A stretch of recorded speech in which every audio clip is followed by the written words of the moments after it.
It's the 5th of January 2026. This is a brand new edition of Newsfirst's Primetime News, coming to you live and direct from our Newsfirst studios here in Colombo. Bringing you tonight's bulletin for the Newsfirst team, I am Jayamal Ratnayaka. And for the Newsfirst team, I am Hashini Papirana. Let's start off with a look at your headlines for tonight.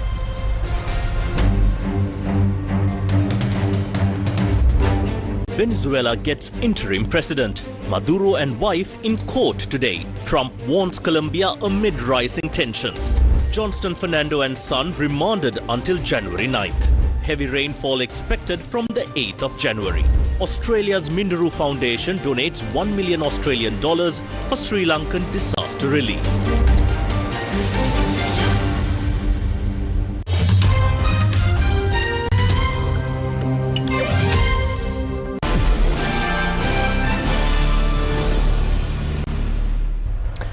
Venezuelan President Nicolas Maduro and his wife, the First Lady, are scheduled to appear before a Manhattan court today following their extradition to the United States. The high-profile case has drawn global attention as legal proceedings unfold in New York. Meanwhile, the US president issued a stern warning earlier today, stating that if the Venezuelan government fails to cooperate with American directives, the United States will launch further military strikes against the South American nation.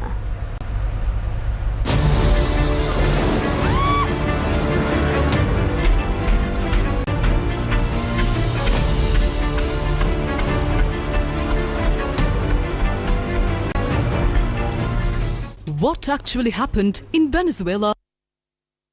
According to the U.S. Department of Justice, Maduro faces serious charges of running a corrupt, narcotics-fueled regime in Venezuela. Prosecutors allege that Maduro collaborated with some of the world's most violent drug traffickers and narco-terrorists to transport thousands of tons of illegal drugs into the United States. Meanwhile, in Caracas, Delcy Rodriguez was sworn in this afternoon as Venezuela's interim president while continuing to serve as the country's Minister of Petroleum, a rare dual role that underscores the political upheaval. The arrest of Maduro and his wife has sparked mixed reactions among Venezuelans. Some citizens staged anti-American protests demanding an end to foreign interference, while others welcomed a U.S. action, praising it as a step toward justice and accountability. U.S. President Donald Trump has also threatened military action against his Colombian counterpart, Gustavo Petro, following Washington's abduction of Venezuela's leader, and said he believed the government in Cuba, too, was likely to fall soon. Trump's comments on Sunday came amid a growing outcry of the brazen abduction of Nicolas Maduro, with Brazil, Chile, Colombia, Mexico, Uruguay and Spain condemning the U.S. action as a dangerous precedent for peace and regional security. Now, we have a very sick neighbor. It's not a neighbor, but it's close to a neighbor. And that's Venezuela. It's very sick. Colombia is very sick, too, run by a sick man who likes making cocaine and selling it to the United States. And he's not going to be doing it very long, let me tell you. So there will be an operation by the U.S. and it sounds good to me. Yeah. You know why? Because they kill a lot of people, yeah. Secretary Rubio mentioned Cuba yesterday in his remarks. Does the U.S. have a plan to do something? Well, Cuba always survived because of Venezuela. Now they won't have that money coming in. They won't have the income coming in. You know, a lot of Cubans were killed yesterday. You know that. A lot of Cubans were killed. Do you know how many? The bodyguards. No, they're looking, but there was a lot of death on the other side. No death on our side. How did US capture Nicolas Maduro and his wife? What is this operation? What is this Operation Absolute Resolve? And also, what is this Delta Force? So if we talk about the Delta Force has a lot of history in conducting operations like this in a lot of different countries. In Syria, in Libya, in Iran and Iraq. If I point out an example, in the year 2001, they carried out an operation to trace the location of Bin Laden. And this Operation Absolute Resolve is an operation they planned for months. They had a lot of planning in this operation that they did for months. And also, they created a replica of the presidential palace of Nicolas Maduro, which they used for training purposes. On the 2nd of January 2026, Donald Trump gave the order to launch the operation. More than 150 aircraft were launched from 20 different US bases located in the Western Hemisphere. And after that, at 2:01 a.m., they reached the location where Nicolas Maduro and his wife was. And during this time, the whole power of the city was deactivated. There was no power, and also the air defense system, they somehow disabled the air defense system with all the technology the US military has. So what are the special planes and also the aircraft used in this Operation Absolute Resolve? F-22, FA-18, EA-18, B-1, B-2 bombers were used in this operation, and also the youngest member of this crew was 20 years old. And after that, Nicolas Maduro and his wife were taken by a Delta helicopter to USS Iwo Jima. And this is how the US, United States of America, captured Nicolas Maduro and his wife. This mission was meticulously planned, drawing lessons from decades of missions over the last many years, many missions over these last many years. This was an audacious operation that only the United States could do. It required the utmost of precision and integration within our joint force. And the word integration does not explain the sheer complexity of such a mission. An extraction so precise, it involved more than 150 aircraft launching across the Western Hemisphere in close coordination, all coming together in time and place to layer effects for a single purpose: to get an interdiction force into downtown Caracas while maintaining the element of tactical surprise. Failure of one component of this well-oiled machine would have endangered the entire mission, and failure is never an option for America's joint force. Meanwhile, the United Nations Security Council is due to meet after the US attacked Venezuela and deposed its long-serving autocratic president Nicolas Maduro, a move that UN Secretary General Antonio Guterres views as setting a dangerous precedent. Diplomats say Colombia, backed by Russia and China, requested the meeting of the 15-member council. The UN Security Council has met twice, in October and December, over the escalating tensions between the United States and Venezuela. The Cuban government has said that 32 brave Cuban combatants died when US forces attacked and captured Maduro and his wife. Cuba, a long-standing socialist ally of Maduro, has announced 2 days of national mourning.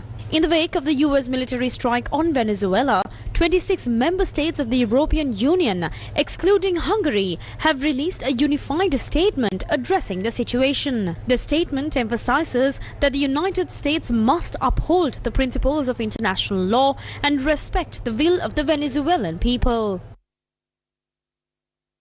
China's top diplomat has accused the United States of acting like the world's policeman and condemned US military strikes on Venezuela as a serious violation of international law and sovereignty. Foreign Minister Wang Yi made the remarks on Sunday during high-level talks in Beijing with Ishaq Dar, the Deputy Prime Minister and Foreign Minister of Pakistan.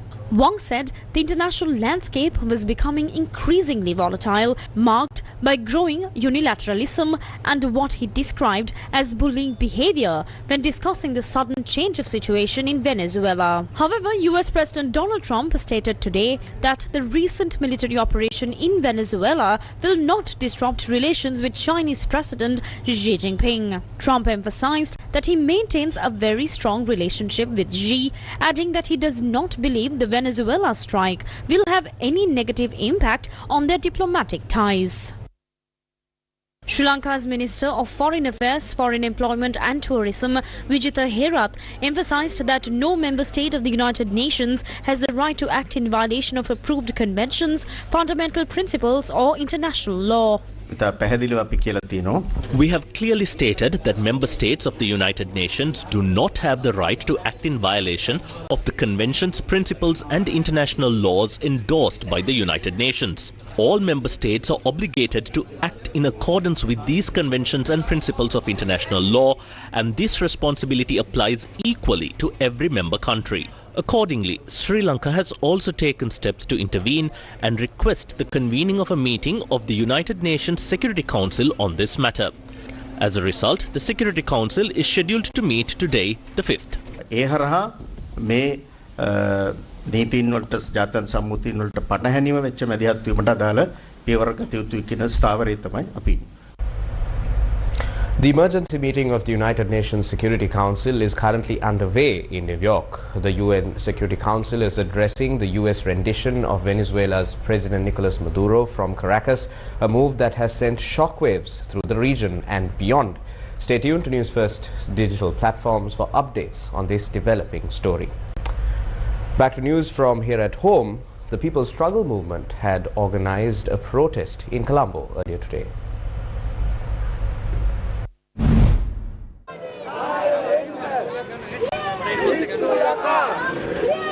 Meanwhile, a protest against the US attack on Venezuela was organized by the People's Struggle Movement today. The protest was organized opposite the Embassy of the United States of America in Colombo.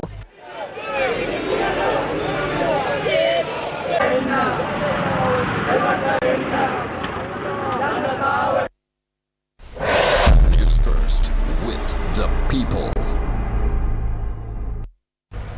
President Andrekumara Dissanayake met with ministry secretaries this morning to outline the government's financial priorities for 2026. As the nation's largest investor, the government has allocated 1,400 billion rupees for capital expenditure this year, along with an additional 500 billion rupees for reconstruction efforts following Cyclone Ditwa. The president emphasized that under the extended fund facility with the IMF, Sri Lanka can spend up to 13% of its national production, with at least 4% earmarked for capital investment. He noted that allocations have been made based on national priorities, urging ministries to ensure maximum efficiency in utilizing these funds for public welfare. The president said that the primary responsibility of the ministry secretaries is to manage these allocations effectively and deliver tangible progress, adding that failure to implement proposed projects means denying citizens the benefits they deserve. He further stressed that budget allocations must be deployed without delay, within existing financial limits and aligned with the national priorities to achieve meaningful development. Drawing our attention to some weather news, the Department of Meteorology announced that increased rainfall is expected in several provinces in the island starting from the 8th of January.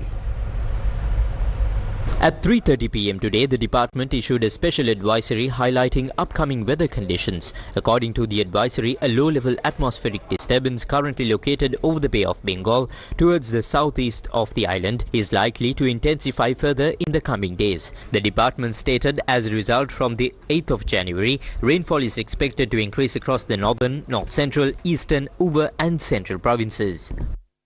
Coming up. What happened to Johnston, Fernando? Coming up. Former Minister Johnston Fernando and his son Jerome Kenneth Fernando were ordered to be remanded until the 9th of January after being produced before the Wattala Magistrates Court today. Former Minister Johnston Fernando and his son Jerome Kenneth Fernando appeared before the Financial Crimes Investigation Division this morning to provide a statement regarding an ongoing investigation into the alleged misuse of state property. හැංගෙන්න අවශ්‍ය නැහැ. දැන් බාර වෙන්න කියලා තියෙන්නේ. ඔව් දැන් ඉවලදී. ඊයේ වෙලා තියෙනවා මේක ගෙදරට. ඒක ලැබිලා තියෙනවා. ඒ ලැබිදිච්ච මම ඇවිල්ලා තියෙනවා. මොකක්ද හේතුව කියලා දැනුම් කියලා තියෙනවා? හේතුව දැනුම් දෙන්න දන්නලා නැහැ. කට උත්තරයක් ගන්න කියලා නම්බරයක් දාලා තියෙනවා. No reason was given, just a number to call for a statement to be recorded. That's why I came. This is purely political persecution. They are trying to imprison my entire family without any evidence over a case that is 10 years old. After targeting my two sons, now they are after me, right at the start of the new year. This is nothing but a planned move.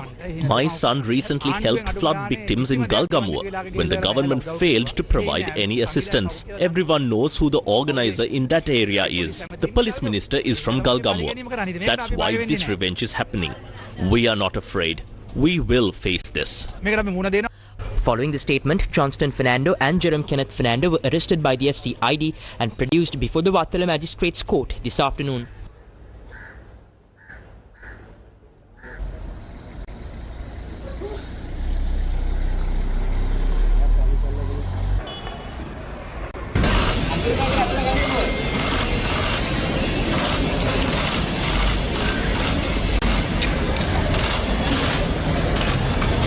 The magistrate ordered both suspects to be remanded until the 9th January.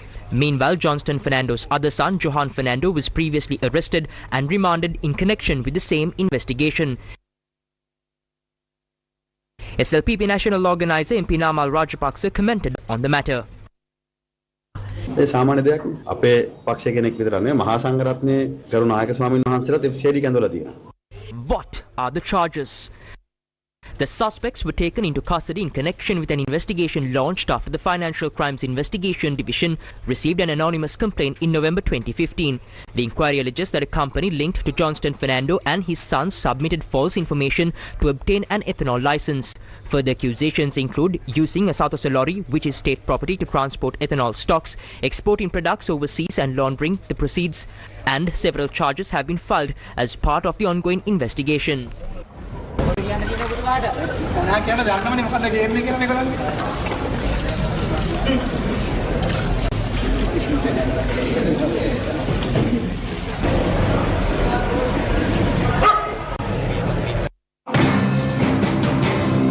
While former Minister Johnston Fernando and his sons were placed in remand custody, the Sri Lanka Podujana Peramuna commemorated its 9th anniversary yesterday with a Pirit chanting ceremony and an almsgiving at the party headquarters.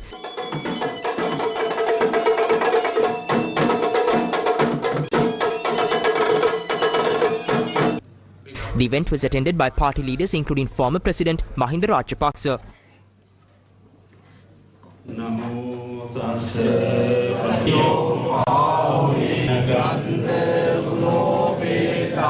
එයාලා මහන්සියක් ගන්නවා නැත්තේ නෑ.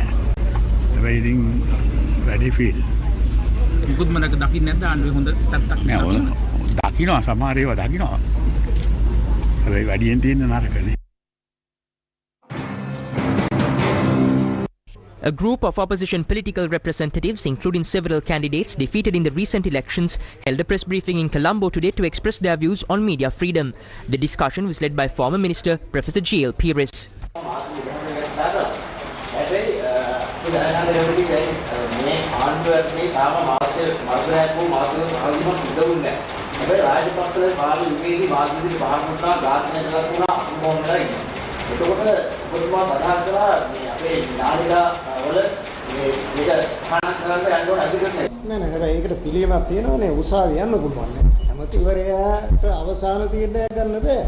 But there was a solution then.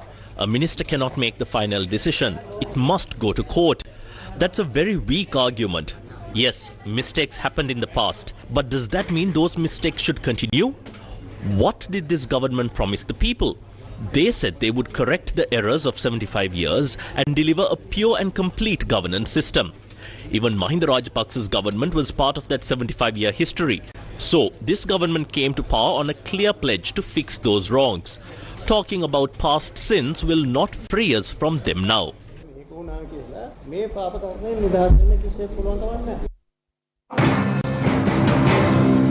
A group of opposition parties held a media briefing today and criticized America's policies on Venezuela. Israel Gaza තීරයේ කරපු ආක්‍රමණය පිළිබඳවත් මීට කලින් අපි කරා. ඉතින් එලෙසම මේ ආක්‍රමණය Earlier, we spoke out against Israel's invasion of the Gaza Strip. It is the same with this invasion. A global superpower who endorsed that invasion has now exposed its true colors. It has completely violated international law through this invasion, and we oppose it thoroughly. I think I am not wrong in saying that this is the worst violation carried out by one country against another sovereign country in recent history. We believe under the current conditions, no country, its leaders or its people are safe anymore.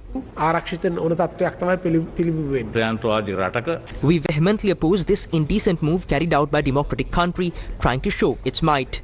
This is a complete violation against another sovereign state. The United States is still trying to show its imperialist powers and ideologies. A president who was elected by the people is trying to destabilize another country and its political machinery by arresting its president. We thoroughly oppose this.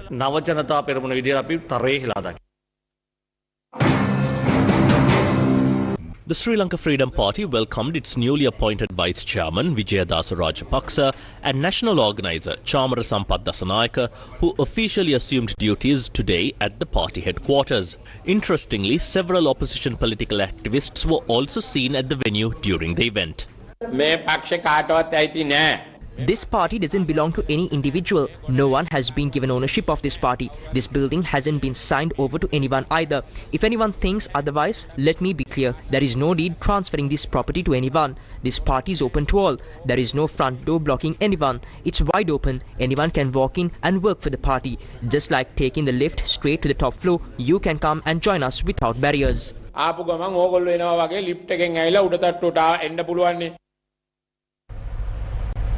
Gamada's cyclone Ditwa recovery effort has entered its next phase with major international backing announced today.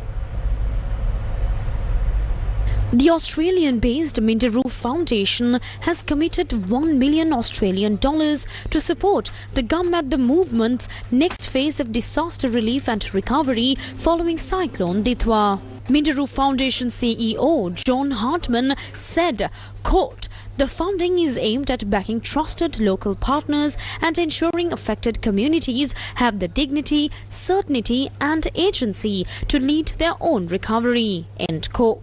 Gamada, working with Sirasa Sana Yatra and a nationwide volunteer network, has already delivered life-saving assistance and is now transitioning into early recovery and rebuilding. Gamada leader Sivan Daniel expressed CMG's gratitude to Maduro's founders Andrew and Nicola Forrest, noting that, quote, "The partnership reflects Sri Lanka's determination to stand back up and continue its journey toward recovery." End quote. Andrew and Nicola Forrest have been deeply involved in fighting modern-day slavery across the world, and over the years, their support through the Bali process against modern-day slavery has helped hundreds of trafficked and enslaved Sri Lankan workers. With global backing and local leadership, Gamada now moves into the next phase of rebuilding after Cyclone Ditwa.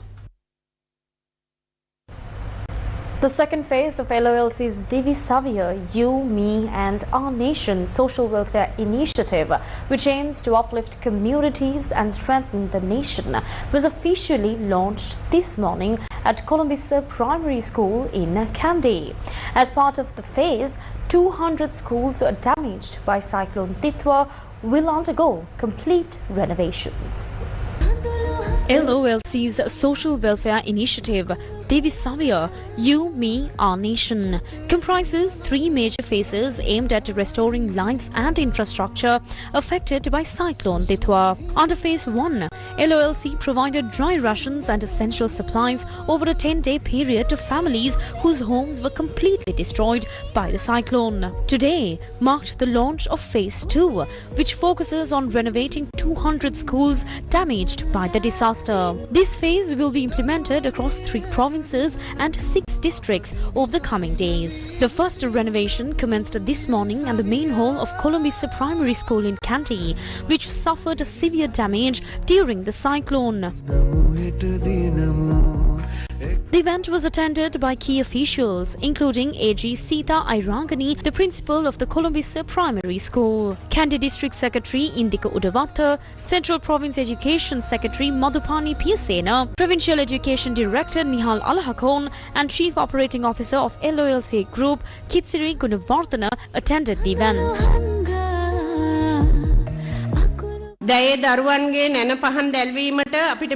LOLC has always supported education by providing essential learning tools for our children. In times of disaster, their quick response to restore normalcy is invaluable. Every effort they make to bring things back to order is deeply appreciated.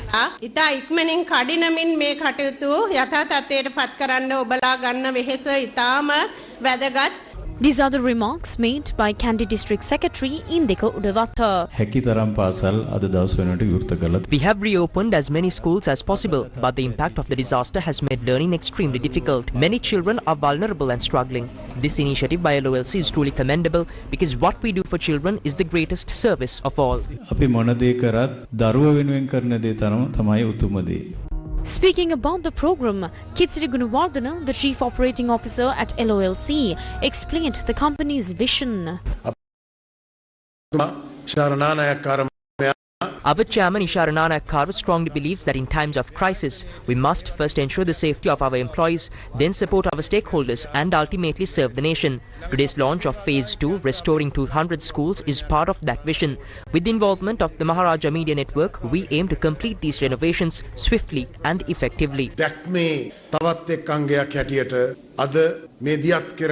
LOLC Divisaviya me parcel pilisakara කිරීමේ දෙවන අදියර අද පාසල් 200ක් දැනට තෝරගෙන තියෙනවා මේ පාසල් 200ක් පිලිසකර කිරීමට අපි මේ අවස්ථාවේදී ඔබ වෙනුවෙන් කටයුතු කරන්න බලාපොරොත්තු වෙනවා තුන්වන අදියර හැටියට මුළුමනින්ම විනාශ වෙලා ගිය පාසල් දැනට මං හිතන්නේ පාසල් 6ක් නැත්නම් 7ක් හඳුනාගෙන තියෙනවා ඒ පිලිසකර කිරීමටත් මූල්‍ය අනුග්‍රහය දක්වන්නට LOLC ආයතනය ඉදිරිපත් වෙලා තිබෙනවා. The launch ceremony was vibrant with student performances, adding color and joy to the occasion.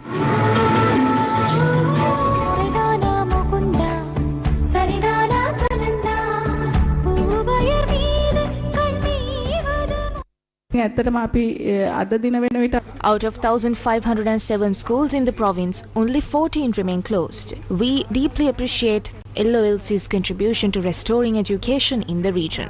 මධ්‍යම පළාතේ වෙනුවෙන් මෙවැනි කටයුත්තකට සම්බන්ධ වීම සම්බන්ධයෙන්. The provincial education director also shared thoughts. We are delighted with LOLC's commitment to rehabilitate 200 schools. I pledge full coordination and support to ensure this effort succeeds because education is vital. Speaking about the support the school received under the second phase of LOLC's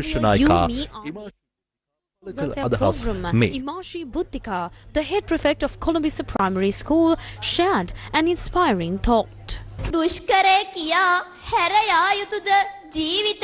Should we give up because life is hard? No. As poet Ratna Sri Vijay Singha wrote, life may pierce us like thorns today, but tomorrow it will bloom into a flower. If we fall, we must rise again and move forward step by step.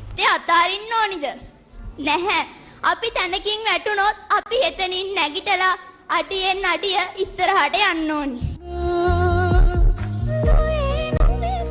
As part of the program, school bags were distributed to all students, symbolizing a fresh start for their education.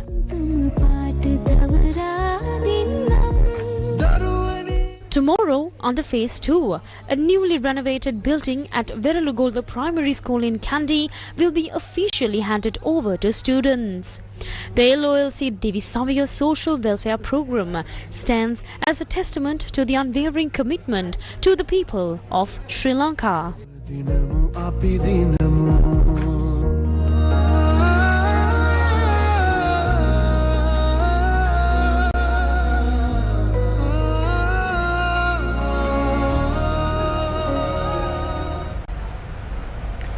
Minister of Foreign Affairs, Foreign Employment and Tourism Vijita Herath announced today that Sri Lanka has received an unprecedented level of international assistance following the devastation caused by Cyclone Ditwa.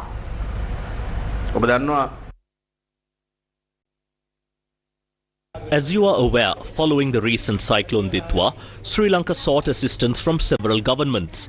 In response to these requests, we received an overwhelming level of support. Many countries extended assistance in the form of financial contributions, material aid, as well as by deploying humanitarian assistance. As a result, Sri Lankan communities living in several countries, together with nationals of those host countries, directly deposited funds into special accounts introduced by the Central Bank of Sri Lanka and the Bank of Ceylon.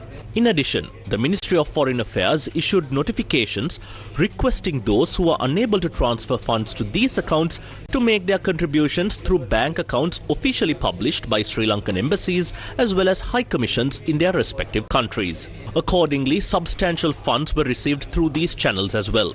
According to available reports, the highest level of financial contributions was received from the Sri Lankan community residing in the Maldives. Notably, Maldivian nationals also contributed generously to this effort. Overall, more than 72.5 million rupees was contributed from the Maldives alone through the Sri Lankan Embassy and High Commission by both Sri Lankans and Maldivian citizens. Similarly, contributions exceeding 59.6 million rupees were received from Japan. From India, the city of Chennai alone contributed over 44 million rupees. In support of relief efforts related to the cyclone Ditwa, many other countries also extended financial and material assistance. When both direct and indirect assistance are taken together, the total support received within this very short period amounts to approximately 85,185 million rupees, which is nearly 85 billion rupees. ආසන්න වශයෙන් රුපියල් බිලියන 85ක්. Minister Vijitha Herath announced that Sri Lanka achieved a historic milestone in foreign remittance inflows during 2025, marking the highest figure ever recorded in the country's history.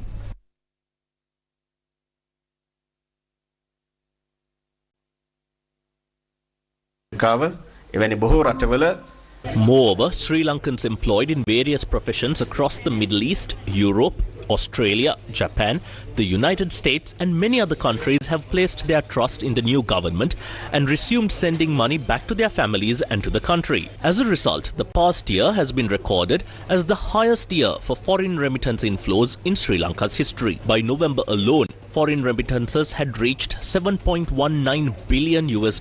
On average, Sri Lanka receives between $650 million and $700 million in remittances per month. While the Central Bank of Sri Lanka has not yet officially released the final figures for December, current estimates indicate that remittances for that month are also within the same range. Accordingly, the total foreign remittance inflow for the year is estimated at approximately $7.8 billion.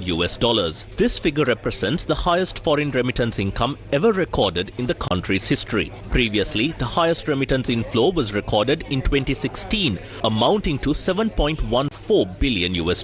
Therefore, surpassing this figure in 2025 marks a significant milestone and a major achievement. In addition to the $7.8 billion earned through foreign remittances, Sri Lanka generated $3.2 billion from the tourism sector. Combined, these two sectors alone contributed nearly $11.6 billion, approximately $11 billion in foreign exchange earnings during the past year. We extend our sincere gratitude to all Sri Lankans living overseas who contributed to this achievement by remitting their earnings to the country. We also wish to thank all officers of the Sri Lanka Bureau of Foreign Employment for their dedicated efforts in facilitating and supporting this process. මුදල් එවන්න මැදිහත් වුණ සියලුම විදේශගත ශ්‍රී ලාංකිකයන්ට අපි ස්තුතිවන්ත වෙනවා. ඒ වෙනුවෙන් මැදිහත් වෙච්ච විදේශ සේවා නියුක්ති කාර්යාංශයේ සියලුම නිලධාරි මහත්මයාණන්ටත් අපි ස්තුතිවන්ත වෙනවා. An unidentified body was found floating between Kolpiti and Bambalapitiya.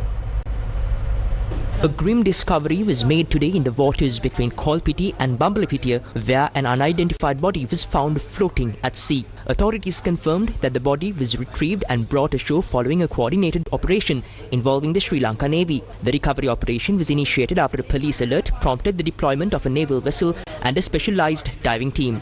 According to police sources, the Bambalapitiya police mortuary is currently housing the remains as investigations continue. The identity of the deceased remains unknown at this time. According to the Ceylon Petroleum Corporation, fuel prices will be revised with effect from midnight today. Now, the price of a litre of auto diesel has increased by 2 rupees, while the price of super diesel has increased by 5 rupees. The price of a litre of 95 octane petrol has increased by 5 rupees, and the price of a litre of kerosene has increased by 2 rupees. The price of a litre of 92 octane petrol remains unchanged. Today on beautiful Sri Lanka, we turn our attention to one of the most enchanting natural wonders nestled in the heart of the island, Fair Lawn Waterfall, a hidden gem surrounded by lush tea plantations.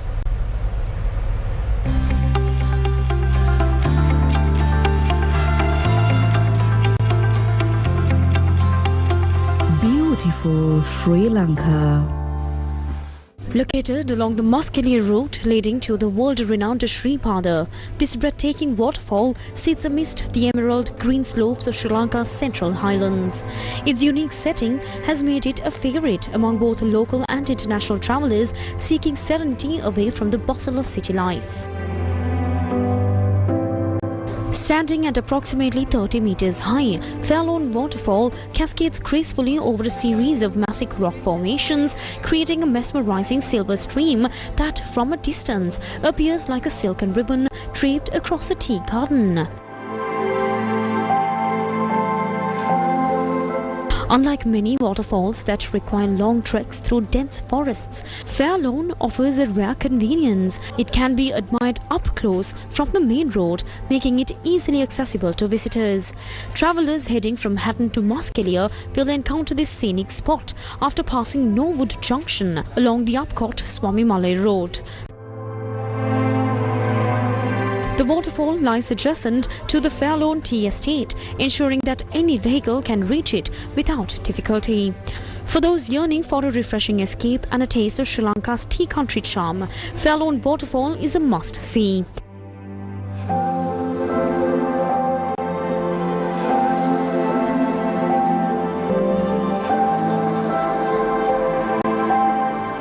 So, on your next journey to Nuwara Eliya or Sripada, don't forget to pause and immerse yourself in the beauty of this hidden silver cascade.